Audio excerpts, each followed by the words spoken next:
e no vídeo de hoje vamos conversar sobre The Canterbury Tales, ou então Os Contos da Cantuária de Geoffrey Chaucer. Para quem não sabe, o Chaucer é considerado o pai da literatura inglesa, e conforme veremos no vídeo de hoje, não é por acaso.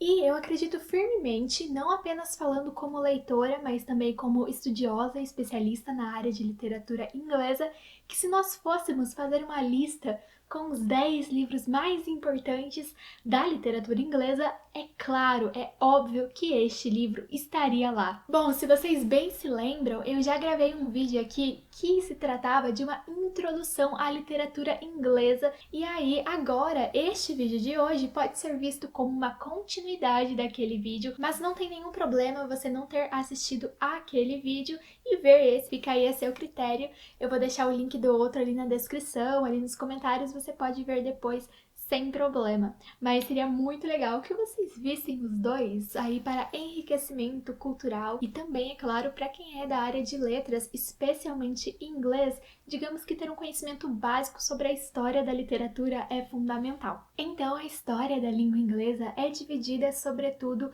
em 3 períodos, que seriam o Old English, que eu já conversei com vocês aqui no canal. O segundo deles seria o Middle English, que é então esse inglês da Idade Média, e o terceiro seria o Modern English, que é o inglês que vai até os dias de hoje, tá? Então, o livro Os Contos da Cantuária, ou The Canterbury Tales, ele está nesse período da Idade Média, tanto em questão de representatividade, porque ele vai trazer um retrato muito preciso dessa época, não apenas um retrato, como também críticas a essa época, como também ele foi escrito, então, neste momento. Então, especula-se, e eu digo especula-se, estima-se, porque como é um livro muito antigo, nós não podemos precisar com certeza, sabe, todas as datas. Então, acreditamos que o livro começou a ser escrito no ano de 1387 e foi publicado no ano de 1392. Olha só quanto tempo atrás! O fato é que, devido a ele fazer parte desse Middle English, do inglês da Idade Média, ele precisou de uma adaptação para o nosso inglês de hoje em dia, para o Modern English. Então essa adaptação foi feita pelo Neville Cohill. E aí quem for ler o livro em português vai ler, na verdade, uma tradução da adaptação. Então nós vamos ter aí um contato bem direto com o livro se vermos traduzido, mas não tem nenhum problema assim grave também. É claro que a essência da história vai se manter. O que eu quero dizer é que se você puder ler na língua original, se você tiver ali o inglês intermediário ao avançado, procure ler em inglês, que a experiência será com certeza mais rica, pois afinal foi escrito em inglês. Mas quem afinal era Chaucer, o escritor deste livro? Bom, Chaucer, ao contrário do que muitos podem pensar, ele não era de uma família rica. E por que eu digo ao contrário do que muitos podem pensar? Porque aqui nós estamos falando da Idade Média, que quem tinha acesso à cultura, às artes, a qualquer tipo de erudição, eram as pessoas que tinham um maior poder aquisitivo. De certa forma, até hoje é assim, né? Mas o que acontece é que Chaucer, apesar de ser filho de um vinicultor e uma dona de casa, logo quando ele era jovem, ele consegue um emprego dentro do castelo ali para ser pajem da Condessa de Ulster. Esse trabalho de pajem consistia em você ficar ali dentro do castelo fazendo pequenos favores, buscando alguma coisa, organizando outra, levando um recado, trazendo recado, essas coisas. Um trabalho mais simples realmente e que ao mesmo tempo permitia ao Chaucer que ele tivesse contato com várias pessoas da nobreza e, consequentemente, também com aquilo que elas tinham contato, que era a literatura, que era a arte, que era o ensino, os conhecimentos, que não eram ali disponibilizados para a população mais pobre, se restringia mesmo a essa classe. Então, Chaucer, apesar de não ser um nobre, tinha esse contato e digamos que ele aproveitou isso muito bem. Geoffrey Chaucer nasce, portanto, no ano de 1342 em Londres, na Inglaterra, e falece no ano de 1400 redondinho. Além de ser pajem, ele também foi, de certa forma, um soldado, e o rei Edward, ele tinha uma afeição por Chaucer a ponto de que Quando Chaucer foi capturado em uma batalha, ele chega a pagar o resgate de Chaucer, ou seja, ele realmente queria essa presença de Chaucer. Então isso prova que o Chaucer ele era uma figura estimada naquele momento. Muitos soldados eram capturados, mortos em batalhas, e é claro que o rei, na maioria das vezes, não estava nem aí para a maioria deles.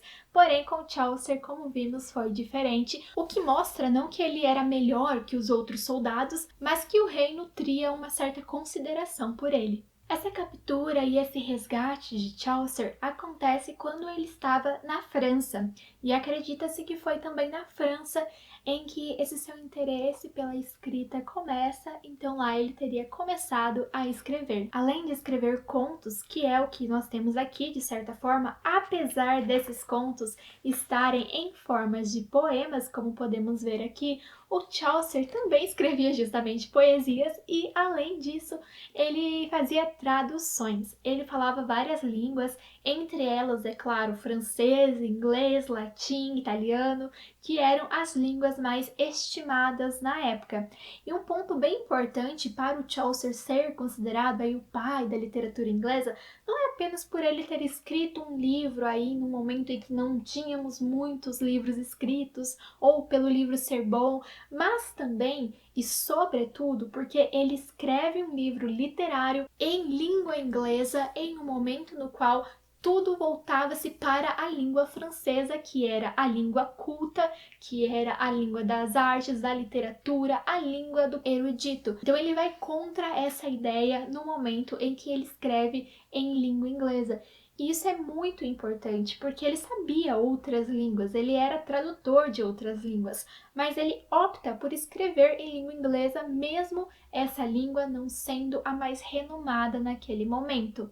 E com isso ele se arrisca muito porque ele corre o risco de ter um livro que não seja bem recebido por ser em língua inglesa, que era uma língua aí mais usada de forma informal, de certa forma menos culta pelos plebeus, enfim. E ao mesmo tempo ele propõe uma transgressão, uma mudança, pois ele dá esse primeiro passo, sendo, portanto, quem abre as portas para outros escritores também escreverem em língua inglesa. Então, The Canterbury Tales é o livro principal do Chaucer, é considerada aí a sua masterpiece, sua obra-prima, mas ele escreveu outras coisas, as traduções também dele eram bem importantes para a época, e a ordem desse seu trabalho é um pouco incerta, não sabemos aí com precisão. Pode ser, inclusive, que muitos de seus trabalhos tenham sido perdidos no decorrer do tempo, mas acreditamos então que ele tenha escrito também The Book of Duchess, que seria algo como o livro da Duquesa, The House of Fame, The Parliament of Foes e Trolls and Crusade. Um livro aí que realmente ultrapassou mais de 600 anos, se formos imaginar, é muita coisa. E é interessante que logo aqui na contracapa, logo quando eu vi, eu achei essa informação muito curiosa, muito interessante, e depois faz muito sentido, mas de início quando você vê, você pensa, ué? O Nível Cahill escreve o seguinte: In the Canterbury Tales, Chaucer created one of the great touchstones of English literature, a storytelling competition. Ou seja, o Chaucer teria criado aí uma das maiores storytelling competitions, competições de storytelling, de contação de histórias da história da literatura inglesa. E olha só que interessante, porque storytelling é algo tão falado hoje em dia e já estava aqui em Chaucer 600 anos atrás. Por quê? Qual é a sinopse desse livro? Basicamente, aqui nós temos várias pessoas que são chamadas de peregrinos porque eles estavam ali indo para Canterbury, que era uma cidade religiosa, tinha lá a sua catedral e tudo mais. Então essas pessoas estavam indo para lá em uma peregrinação. Algumas estavam juntas, outras sozinhas, vinham de diferentes lugares, tinham profissões diversas e consequentemente eram de classes sociais diferentes. Então nós conseguimos ter uma visualização muito boa das classes sociais a partir desse livro, então ficava muito claro quem era dessa classe baixa, quem era dessa classe mais nobre, o clero, que também tinha um poder inestimável nesse momento da história. Então todas essas pessoas estão a caminho de Canterbury. Então elas param em uma estalagem, e nessa estalagem o albergueiro começa a conversar com elas e ele propõe um desafio. Olha, galera, já que vocês estão indo todos para Canterbury, por que vocês, então, para aproveitarem melhor esse tempo, não vão contando histórias? E aí ele propõe que cada um dos peregrinos conte 2 contos na ida e 2 contos na volta. E aquele que contasse a melhor história ganharia uma refeição na estalagem. E aí todo mundo fica muito animado, porque além de ser o entretenimento, tendo em vista que estamos falando aí da Idade Média, né? Ninguém ia poder ficar ali viajando, mexendo no seu celular, não havia internet.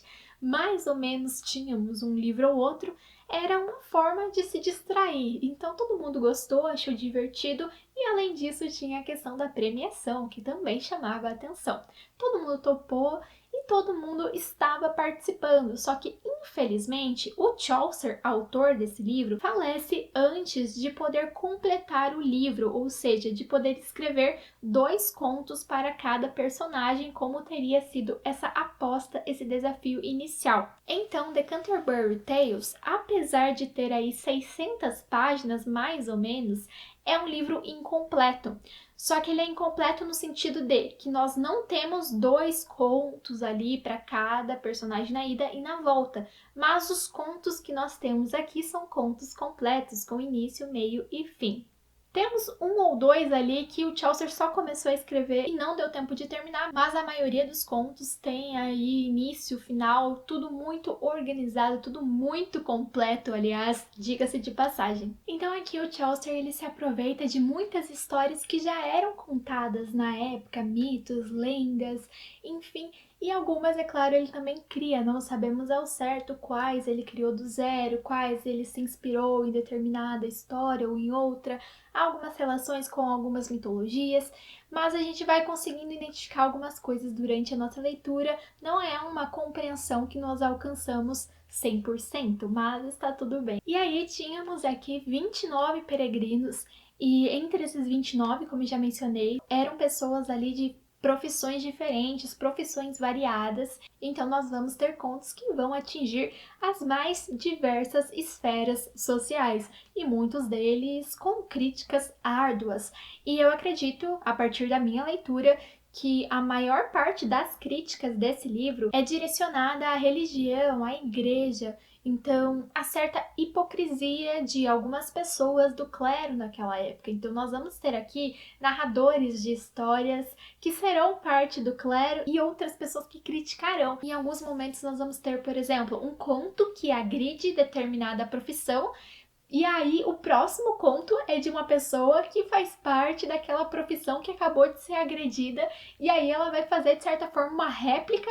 Então, é muito legal, realmente parece aquelas batalhas de rap, sabe? Que um lança uma fala e o outro vem, tem que ali refutar aquela e trazer uma nova, e é muito legal. É claro, é óbvio, algumas histórias são muito maçantes, porque se trata aí da Idade Média, um tempo bem diferente do nosso, vários costumes diferentes, várias crenças diferentes. Então é claro que a gente não vai conseguir ali se reconhecer, se deixar tocar por todas as situações e é tranquilo enquanto é isso, mas a maioria das histórias é bem divertida. E às vezes você pensa, uma história clássica, um livro aí clássico, vai trazer uma linguagem muito culta, vai trazer aí elementos de muita nobreza para a alma e não sei o que.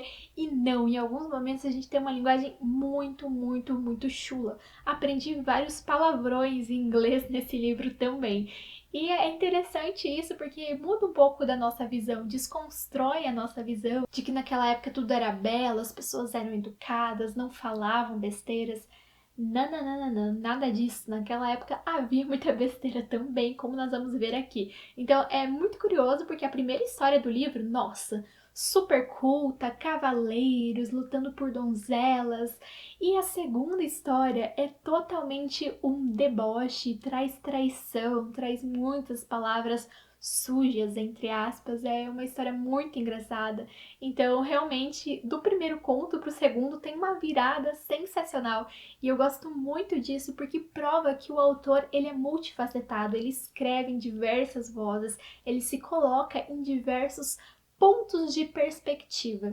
A gente também tem uma visão da mulher daquela época como uma pessoa que se casava e que ficava para sempre naquele casamento e era muito fiel a esse marido. E aqui nós vamos ter vários casos de traição. Vamos ter um conto que é o conto da mulher de Beth, que vai retratar ali uma mulher que se casa mais de 5 vezes. Então, tem uma desconstrução muito grande da nossa ideia de funcionamento da sociedade da Idade Média. Tem um conto aqui também que ele traz animais ali como personagens, então lembra bastante a ideia da fábula. Tem uma moral no final também, então é muito variado, sabe? É muito interessante ver essa multiplicidade de histórias aqui nesse livro. Parece de fato que cada conto foi escrito por uma pessoa diferente, e a ideia do livro é essa, porque cada conto ali é narrado por um peregrino diferente. Então eu acredito que o Chaucer, apesar de não ter conseguido completar esse livro por ter falecido antes, ele nos deixou aí um trabalho muito completo. E é isso, espero que vocês tenham gostado da resenha de hoje. Lembrando, é claro, que eu sempre deixo o link dos livros na descrição e deixo também vídeos relacionados como indicação. E o vídeo que eu vou deixar relacionado a este hoje é justamente o meu vídeo de introdução à literatura inglesa, então se você ainda não viu, corre lá ver, porque vai te trazer muitos conhecimentos acerca desse tema, prometo. Não esqueçam de curtir o vídeo, verifiquem se já são inscritos e se as notificações já estão ativadas aqui para vocês. E é isso, vejo vocês no próximo vídeo.